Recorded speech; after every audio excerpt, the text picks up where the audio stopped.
You're listening to the Aesthetically Speaking podcast, presented by Nextech. Hi, everyone. Welcome back to the Aesthetically Speaking podcast, presented by Nextech. I'm Robin Into, your host, and John Gwin is here today with us as one of our guests. He's the CEO of Auctus. We're really excited to have him here today. So, John, tell us a little bit about yourself and your company. Sure. Well, first and foremost, thank you for having me. It's a pleasure to be here. We've been around for going on 13 years now, which I feel like I'm starting to be able to claim that I'm dating myself finally.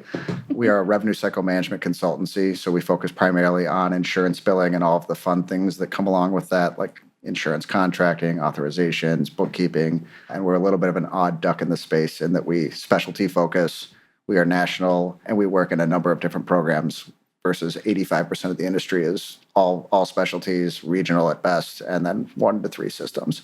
So it's certainly not divine design. I came from 2 jobs off Craigslist out of college, trying to apply to medical school, and then working for a billing company, and then working for a plastic surgeon on another Craigslist gig, and I was able to sit in office in a lot of different seats like PCC, billing office coordinator, and eventually practice manager. So I tried to parlay that experience into a different type of mousetrap for the back end or back office of aesthetic practices. I think one of the things that I find interesting about your business is it's not just all about RCM. You also have a unique niche in that you really focus on performance and growth, and you do that a lot of times with your KPI tracking. Tell us a little bit about where you see that fitting within the practice. Absolutely. I mean, KPI tracking is such a broad term. Everybody knows they should have reports and should have things they're looking at and metrics for the business. With our aesthetic practices, we may be handling 10% of the volume from a service standpoint. And so being able to translate how that impacts strategy for the business, meaning, do I look at ER call? Do I look at lumps and bumps versus breast recon? And what's the administrative burden? How does that impact 90% of my practice, which is cosmetic? How do I make assessments about different contracts to obtain, or what's valuable to me on a revenue standpoint versus what do I actually like doing? And so really trying to think holistically about that rather than just being a billing company that's going to take data and push it out the door. We try to really strategize with our practices on what makes sense for their business. And I think another unique thing about, I guess, being in our business is I don't have formal training in, being a CEO or running a business. I came from a total, chem bio background. And so there's been a lot of learning that I've had to go through.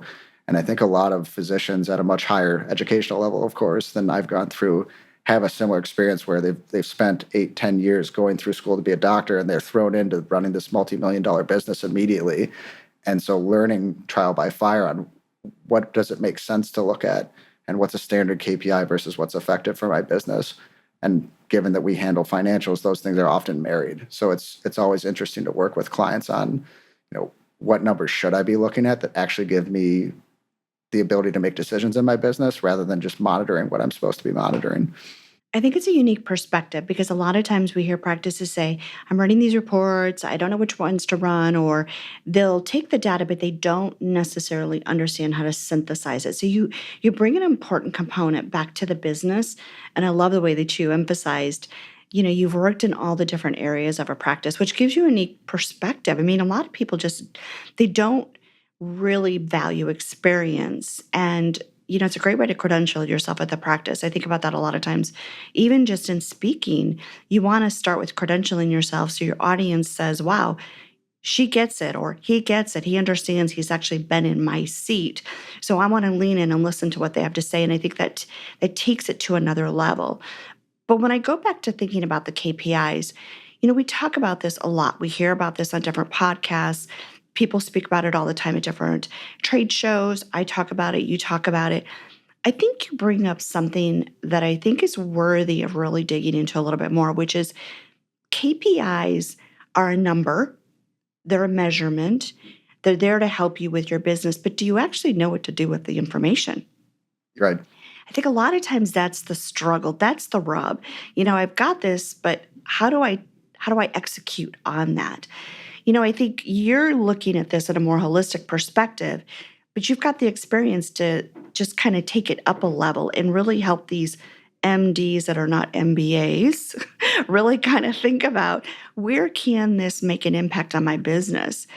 Tell us a little bit where you think that you've seen some success here and what that looks like. I mean, I think one number or metric that gets overlooked quite a bit that is super valuable is people tend to focus on these billing KPIs, right? Or the revenue KPIs. But if you don't tie that back to what you're actually doing and the costs of service that comes into that, you can lose perspective on, is this actually valuable for me? So if you're thinking about, the cases I did last week, the cases I did last month, a lot of surgeons see their patients as actual patients. So they want to look at, case 1, case 2, case 3, what came in, what's outstanding, and then, well, should I do that procedure again? But I really encourage them to look at, how long did you spend in the OR? How many follow-ups are there with that? What's the cost of customer acquisition? And then dial that into, is this worth the time me and my staff put into that? And then the inherent cost that comes with the services, the consumables, and so forth. So maybe I do want to consider that, even though breast recon cases are great value to me, when I do a deep flap, it's 8 hours in the OR. I've got a high, potential for complications because it's such a big case. I have X number of follow-ups I don't get paid for. Does that make as much sense as doing lumps and bumps at $5 an hour in the office, even though it's boring as heck? Your ROI is almost better there occasionally. So really looking at almost like a profit and loss per service line or per procedure type can be extremely helpful, because it may be that the things you like doing or the things that are high case payouts are actually losing you money because you have to spend so much time in the pre and post care. Yeah, I go back to thinking about what are some of the common ways that we see doctors leaving money on the table. I think it's that they focus too much on there's money in the bank and they forget that there is an actual cost to the service. I do these reviews of margin with physicians, and sometimes it's like, margin? What's margin? And Right. you have these conversations. Okay, well, yes, you charged X, you've got $100,000 coming into the bank per month per, injectable provider, but what is the cost? What's your real cost? And what's the margin? I mean, a lot of times I'll see margins at sometimes 20% or less when it comes to an injectable provider. And I'm like, okay, so yeah, you've got $100,000, but is that acceptable? And are you looking at where you can reduce those costs? So I think about it from that perspective. And you bring up a really valid point. What are some other ways that you're seeing that money is just left on the table because they're just not even focusing on the cost? I mean, I think cost of goods, as you just mentioned on injectables, is a big one, right? Because you're getting compensated for the injectable and then your time, but there's a significant portion of that revenue is going to go directly back to operational expense. And I mean, that driving into that P&L conversation or looking at the books and running your business from your actual QuickBooks or your Xero or whatever system you're using, not your bank account, gets you to a space where you can be proactive instead of reactive, because the bank account's not an issue till it's a problem. And now you're 30 days behind when you should have started fixing it. I don't know how many of my practices actually have a P&L per service segment in the business or even per vertical. So ASC, med spa, pro services, split cosmetic recon. I don't know how many are running like a 13-week cash flow, which I think for business owners becomes just part of your day-to-day, but physicians don't have time to get into that and sometimes maybe don't have the resources to get there. But some of those basics are not basics in healthcare. And I think those are two really good spots to focus, is the verticals and then you're actually like OpEx percentage and looking at the P&L per vertical. So you've been doing this a long time. So what are some things that you've seen that go wrong when people don't think about their P&L or their budget? Well, one, you're reactive, right? If you're not monitoring your charge output or your anticipated revenue for different service segments, for example, with insurance, if you hit an issue, by the time the issue hits your bank account, you're 60 days beyond when you should have started addressing it. If charges drop, payments will drop. That you can see that 30 days ahead of time at least. And so now you're in scramble mode where anything you do is going to take it another 30 days to even have an impact. And so trying to be proactive about those numbers is the most important part. You can also get into this kind of false flag on I'm doing great or I'm making a lot of money, like you mentioned on injectables, where if you're not looking at the different segments of your business, you're not seeing what's jumping and what's dropping. So if you have an economic downturn and you're so heavily focused on cosmetics, your cosmetics grew 20% last year. Did your insurance drop? The economy takes a downturn and now cosmetics drop. You're at a lower baseline. So I think it makes for less stability and less detail-oriented growth decisions, essentially, because you don't want to just focus on what's bringing in the most money without looking at all aspects of the business. Yeah, you bring up a really good point. I think a budget is, key in practices. And a lot of times practices will think about, well, I need to make X amount of money per month just to pay my bills. But yet, if they're budgeting, and even when I think about it, you've got to look at year over year. You've got to look at your 6+6 forecast. You've got to understand what's going to happen. Some of that is basically based upon what's happened in previous years because there's a trend, there's a seasonality, and we know it. But if we don't actually report on it, then how do we actually stay ahead of it? And you're right. I've seen practices become very reactive versus proactive in that approach. So, yeah, I think that there's a lot to unpack there. I mean, God, John, we could talk for several hours on just this subject because there's a lot of opportunity there. And I see more often than not, sadly, where practices just don't focus on it. I mean, let's see, we've had two huge industry reports just come out recently. One was EM/SPA's report, and I think it was showing that only 75% of practices actually track their costs. I'm like, okay, someone might say, wow, that's great, 75%. No. Is that really great? I mean, that's 25% of the businesses out there. If you think about the number of med spas now, that's a lot of businesses out there that have no idea what their expenses are. And they're just basically setting themselves up for a huge point of failure. So, I love where you're going with this. I think another area that you mentioned earlier that I want to dig into a little bit more is the CAC, the cost to acquire your customers. It's a term we don't talk about much. We think about lifetime patient value or lifetime customer value. Oh, we've talked about retention for years. I mean, it's just like a mainstay in practices. But do we actually talk about what it costs to acquire a new customer? I mean, the trends are out there. Yeah, we all know it costs more to acquire a new customer than to retain an existing. But what does it really mean to think about? What are the things someone should look at when they're thinking about the cost to acquire a customer, their CAC, so to speak? I mean, you've got to monitor essentially your marketing costs, and you have multiple, potentially omni-channel verticals to look at that. Are you doing, doing print? Are you doing, obviously you're doing SEO? Are you doing any direct outreach, marketing campaigns, newsletters, things like that? If you're reinvesting in your website, and there's a number of expenses that go along with that, and those are going to fluctuate over time. And back to what you said, a lot of these expenses are going to stay pretty level for a business. And when you have seasonality in revenue, whether it's deductible season in Q1 or the summer dip in cosmetics, those expenses are going to stay level, and your bank account is now going to not look so good in those areas. So if you're not doing predictive analytics on CAC and on marketing spend, you're going to be reactive because you're going to have to figure it out once the problem's already there. But yeah, the cost of customer acquisition and making sure that you're focusing on closing those leads is an often overlooked place because you're focused on, did I make the sale? But how many top of funnel customers did you actually get a lead option on? And are you monitoring the follow-up on those customers as well? Yeah, I think you bring up a good point. How many times do we see practices generate leads but do nothing with them? Or they actually only track the leads that actually make an appointment. I mean, that is one of the most common problems I see in practice is you paid for that person to call you, but you did nothing with it. And that's just sometimes just not enough hands or people there to actually manage them, or they just aren't doing a good job of filtering out what their qualified leads are. Well, and a lot of times the tools are there to do some of those things in their system. Nextech has some specific reports I can think of off the top of my head that make it really easy to find your unclosed quotes you've got CRM level functionality. Like it's there. It's a matter of making sure that you have time budgeted for the staff members that are responsible for it. And then somebody's actually monitoring to make sure they're doing those things. Because that's where things tend to get lost is if you don't have a structure to monitoring these numbers and holding accountability to the process behind them, then it just becomes, I'm looking at what shows up today. Yeah, no, I think we go back to and think about what are those specific KPIs.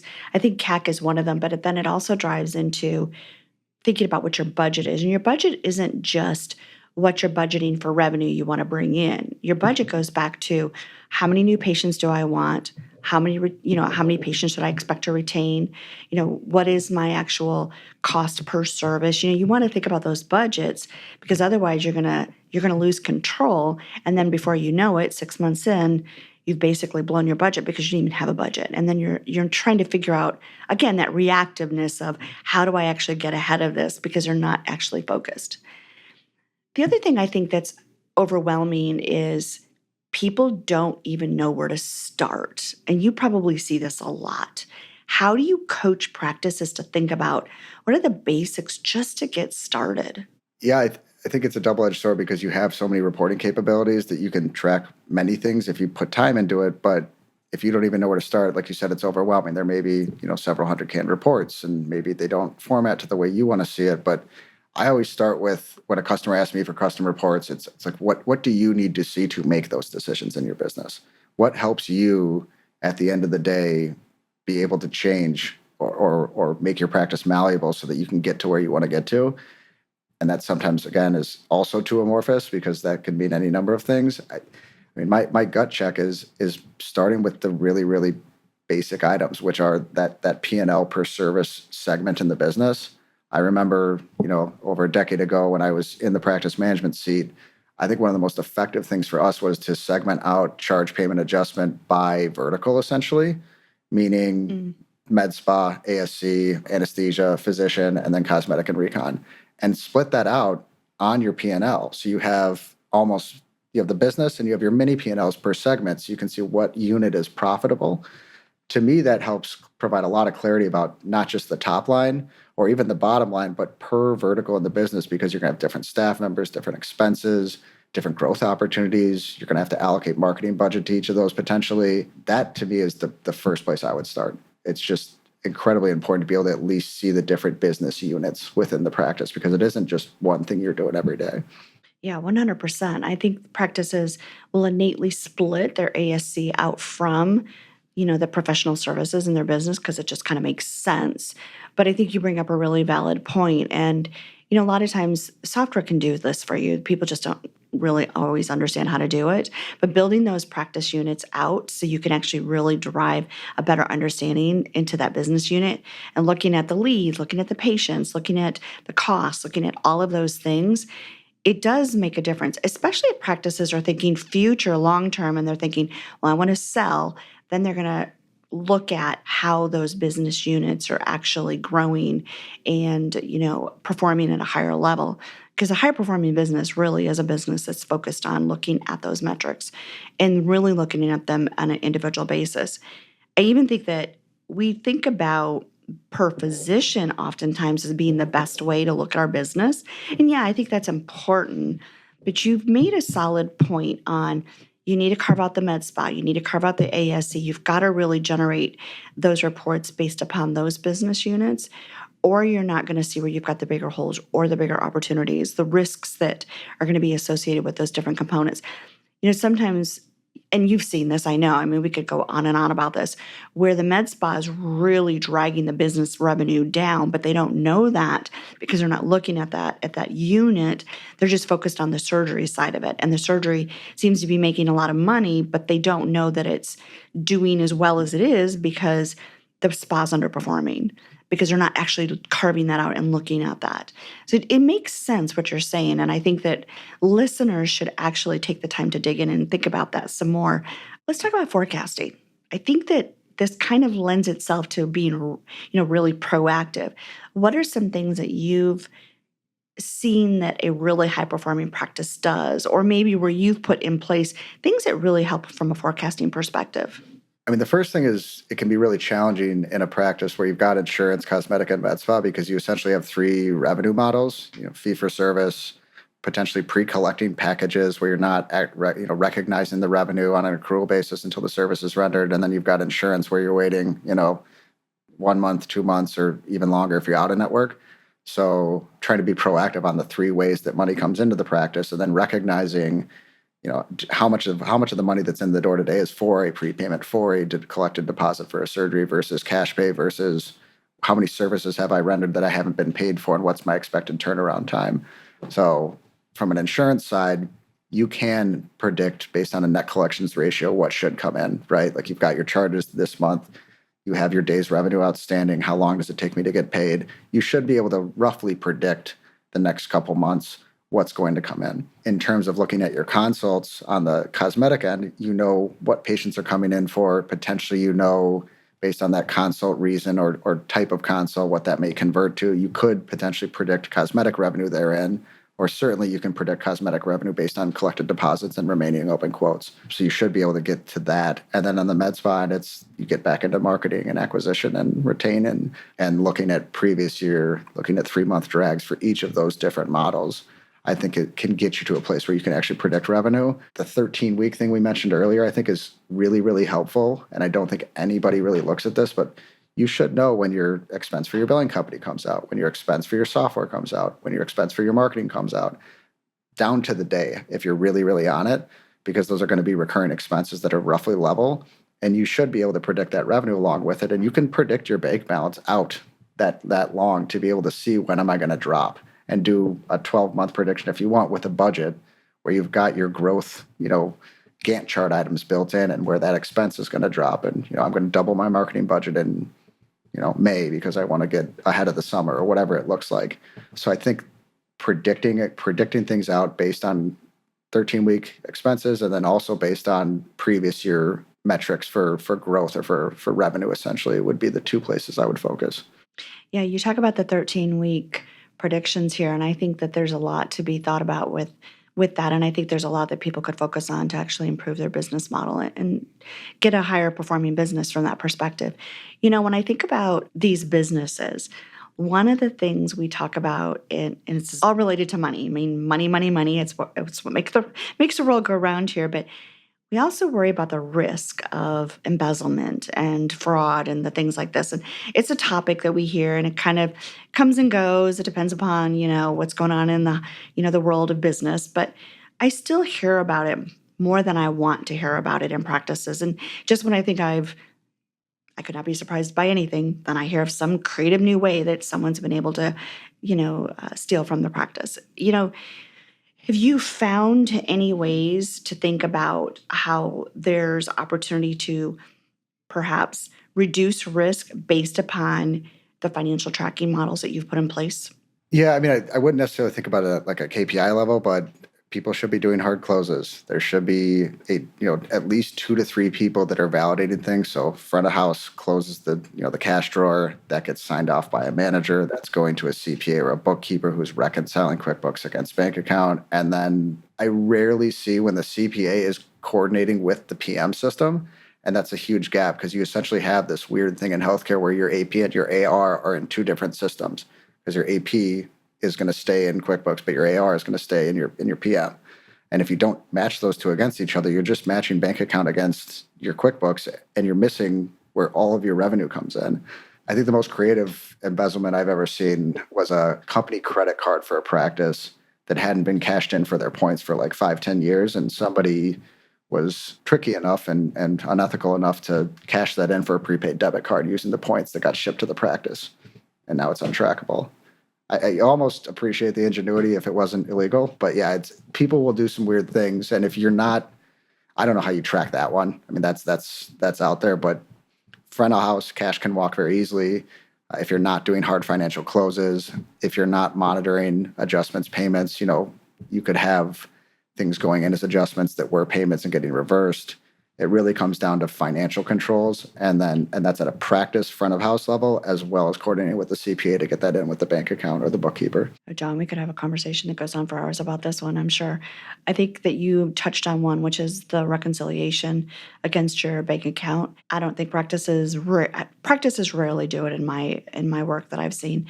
They don't reconcile their PM against the bank account against their clearinghouse if they're doing insurance. And I think that that's just critical because things get missed. And, it's just impressive to me that people don't do it. Now, generally, what I find is probably the loyalty point systems are the hardest to reconcile if you're doing it often enough. But by that token, I think that it's just one of those things that people are just not doing. Yeah, I mean, back to the practice management days, we would have 30 minutes a day allotted for this at the end of every day. Before the front office leaves, they're doing their close. It drops to management in the business office. They're spending their first 30 minutes the next day checking it. And at the end of the month, you're doing your monthly rec. And it might take 2 to 3 hours, but it's worth it for financial stability. If you mentioned M&A earlier, they're going to want to see that you have processes like that in place, ideally. Mm-hmm. Perhaps it gets overlooked and they instill it, but you're that much more attractive if you've got these organizational controls in place. It's just not something to overlook, even if you have a small practice where we've known everybody for 10 years. It's you want to dress for the business that you want to be, not the one that you are today. And I know it seems like a time suck, but it is worth it. It's a great point. John, I want to circle back for a second and talk about M&A. We briefly touched on it, but I think there's a lot that we've talked about today that really do set the stage for practices that are thinking about this. Give us some of your words of wisdom when you're talking to practices and how you're thinking about this. Yeah, absolutely. I mean, I'm not an M&A guy by training, first and foremost, but I think there's a couple areas that get often overlooked. And when we think about the metrics we talked about earlier, this can really give you a lot of value when you're looking at potentially selling, because a lot of folks spend, X number of years building their business. And if they're a one-man or one-woman band, they are the value in the business, because once they leave, it's the website, it's the patient list, and frankly, they are the widget that drives revenue. So if you've got a justifiable revenue stream outside of you as a physician by tracking your med spa and seeing that that's profitable, that profit doesn't go away when you leave, ideally. Or if you're thinking about, a surgical space, a lot of plastics get into this where, am I renting the space? When I do a build out, do I want to pay for Medicare level certification?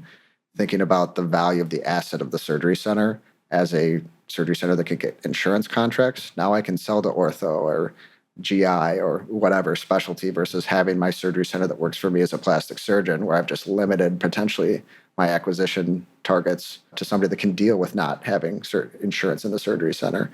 So really thinking about, again, those practice verticals, and then the assets at a really crude, and it can feel insulting, I feel like, almost level, where it's like you as the physician need to pull yourself out of it. What does the business generate without you, and why would somebody want that? It's a good way to think about it, a really good way. I want to talk a little bit about aesthetics and insurance, but before we move on, what are your 3 top KPIs that you think that practices must do? Limit yourself to 3, John, just 3. CPA or charge payments adjustments is the first one I would look at. That's just what's going out, what's coming in, and what's disappearing, essentially, and making sure that you see the reciprocal trends month over month. If there's a blip, in the matrix there, and your charges are up last month, but your payments aren't up this month, there may be an explanation, but you need to be able to monitor that to see with your bill company, your biller, whatever, why that reciprocal jump didn't happen. Or if you're, typically you have a 1-to-2 ratio on payments versus adjustments.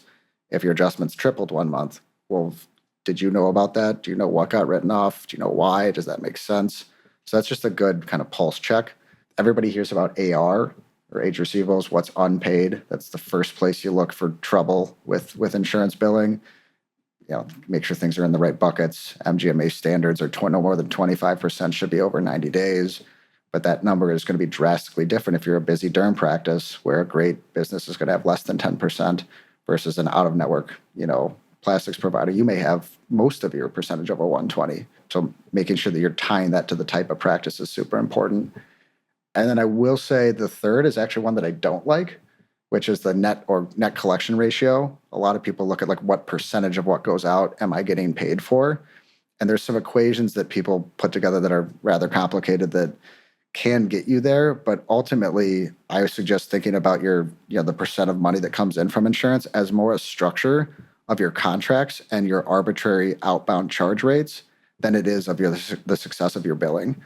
For example, if I bill 3x Medicare and my rates are Medicare rates, I can only mathematically collect 33%. That doesn't mean I'm doing a bad job. That means I'm inflating my charges. And if a biller is doing anything that can change that 33 down to 20, they're going to be totally out of bounds on how they're operating. Versus if you jump that to 4x, now it's 25%. That 7-point jump is more a structure of your fees than it is your biller. Really, really good feedback there. Let's shift for a second, because we touched on insurance, and this is an aesthetics podcast. However, we know insurance is still very visible out there in the aesthetics arena, not just in a plastic surgeon's office.